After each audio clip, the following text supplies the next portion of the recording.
اینا ما فقط در بین دریای بلخاب خود مرکز ولسوالی ترخوش هستیم دیگه. اینجا یک بنده خدا ماهی گرفته آمدیم.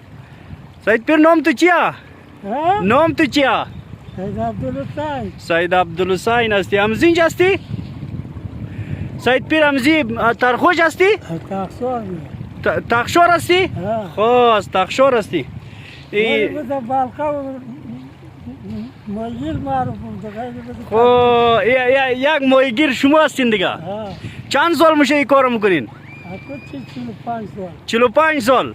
ای او باز هم هستین دیگه؟ ماهیگیر باید او باز هم باشه نه؟ دالیار فقط سر کو باشه مرغویر بوده دشیقه برای دشیقه برای بوده. خب سید پیری همین راز ماهیگیری خود بگی که راز زیده چیه؟ روز الله خداوند ایست که روزی من دمی بست کرده بیده. خب یک کیلو ماهی رو باز چند گفتی میتی سودا میکنی؟ سیودیم 100 ناششته ششتگیش 400. خب ششتگی 400 ناششتهش 3.5 خب میخرم اینجا بازار؟ بازار میخره باز؟ مشتری زیاد دارم دکات نمیده جمع میرد. خب این سری چنگگای خود نان بسته میکنی یا تو دایی کدام هایی؟ چنگا کیرم بسته میکنم، گوشت بسته میکنم، نان بسته میکنم. خب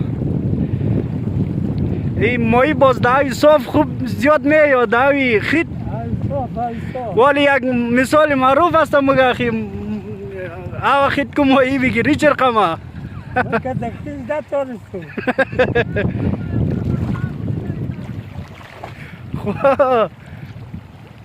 خیر معلوم میشه که ماهی از اینج بور میشه نمیشه دیگه. هر ماهیش چقدر میه؟ چند کیلو وزن داره؟